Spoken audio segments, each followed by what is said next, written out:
Hallo zusammen, heute gehen wir mit einem ganz neuen Format an den Start: Storytime.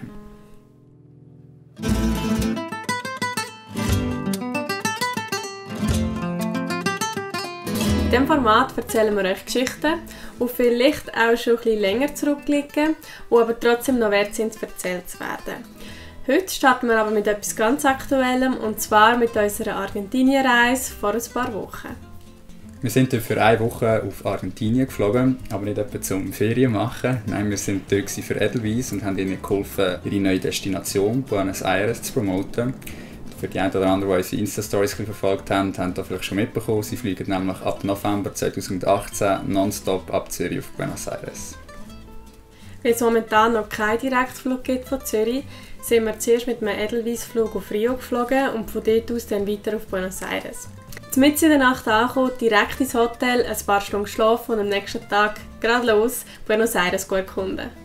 Ja, unser erster Eindruck von Buenos Aires war echt super. Wir haben irgendwie das Gefühl, wir sind in Paris gelandet. Die Architektur, die Strassen, alles hat so ein bisschen nach Europa ausgesehen.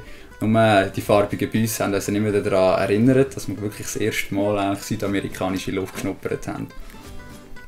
Erst als wir ins farbige Viertel La Boca gekommen sind wir so richtig mit dem südamerikanischen Vibe in Berührung gekommen.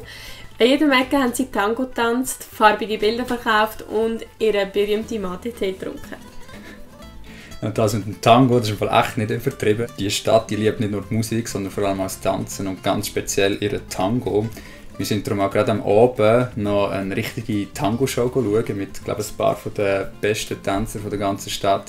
Und ja, ich muss ehrlich zugeben, wir sind zwar recht müde gewesen, weil wir nach vorne nicht viel geschlafen haben, aber die wilden Tänze und die ganzen Rhythmen und so, die gespielt haben, haben uns dann irgendwie trotzdem noch wach gehalten, bis mega spät in der Nacht. Und das war echt etwas, das wir, glaube ich, nicht mehr so schnell werden vergessen. Wir haben leider nur 2 volle Tage in Buenos Aires verbringen. Darum haben wir am zweiten Tag auch gerade nochmal Sightseeing gemacht. Am Morgen sind wir an Flohmarkt in San Telmo und dann nachher weiter in den Rosengarten. Dort kann man Pedalo fahren oder Velo fahren oder einfach ein bisschen spazieren. Und nachher sind wir noch weiter an den Hafen in Buenos Aires. Dass die Stadt so viel zu bieten hat, das hätten wir, glaube ich, nicht erwartet. Vor allem, dass sie uns nach so kurzer Zeit so packt. Und für uns ist klar, wir gehen garantiert wieder einmal dorthin und dann ein bisschen mehr Zeit einplanen. Weil so einen coolen Mix zwischen dem Europäischen und dem Südamerikanischen haben wir bis jetzt echt noch nie gesehen. Ja, nach dem vielen Sightseeing sind wir dann am Montag weitergeflogen auf Mendoza und haben uns dort vor allem einem richtig gewidmet. Wein. Hallo! Ja, Mendoza ist ein bisschen wie die Weinhauptstadt von Argentinien und ist vor allem für eins bekannt, für ihre Malbec-Trauben. Ja, scheint sagt der Wein von dort fruchtig, würzig, mit einem Pflaumen- und Tabakgeschmack. Ja, wir sind jetzt nicht die grössten Weinkenner, aber wir haben ihn auf jeden Fall gerne gehabt. Wer mal einen will probieren, der findet im Coop und im Denner verschiedene Labels. Eines davon ist von der Weinfabrik La Trapiche. Dort sind wir auch vorbeigegangen und haben uns das Ganze mal ein bisschen angeschaut. Und der ist wirklich auch sehr gut, also wir haben ihn sehr gerne gehabt. Und dann sonst unten mal verlinken und dann könnt ihr ihn mal probieren, wenn ihr Lust habt. Passen die argentinische Wein vor allem zu Fleischgericht. Wer hätte es gedacht, Argentinier essen wirklich sehr viel Fleisch. Vor allem machen sie gerne so argentinische Barbecues, aber die werden dort Asado genannt. Wobei wir echt sagen müssen, dass uns der Fleischkonsum der Argentinier mit der Zeit fast ein bisschen zu viel geworden ist. Weil es wirklich praktisch keine Mahlzeit gegeben, die ohne Fleisch rausgekommen ist. Und wir haben es gerade einmal nachgeschaut. Die Argentinier sind im durchschnittlichen Fleischkonsum auf dem 3. Platz hinter den USA und Australien. Über 100 Kilogramm Fleisch werden dort pro Kopf im Jahr vertilgt.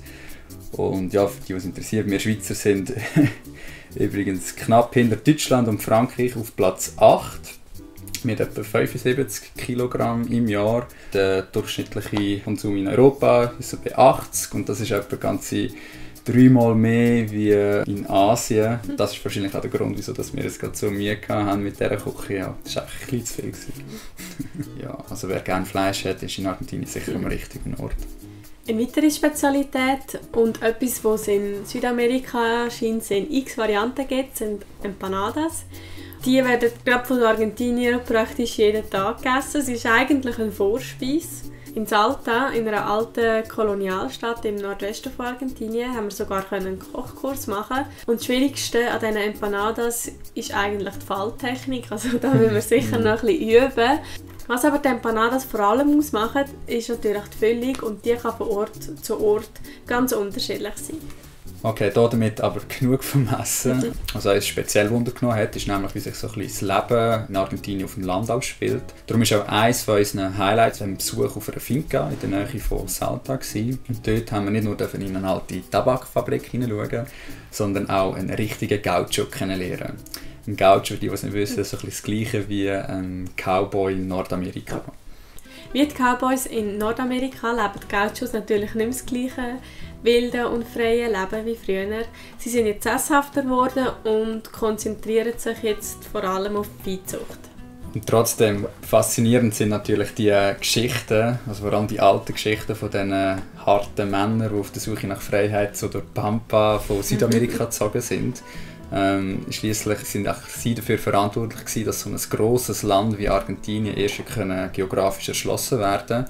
Und auch heute ist der Gaucho gerade als Symbol immer noch mega wichtig. Er macht nicht nur die Identität von vielen Argentinier aus, sondern ist irgendwo durch ein bisschen Ziel von einem Land, das fast so gross ist wie Europa. Eine Woche ist natürlich viel zu kurz, um Argentinien zu bereisen.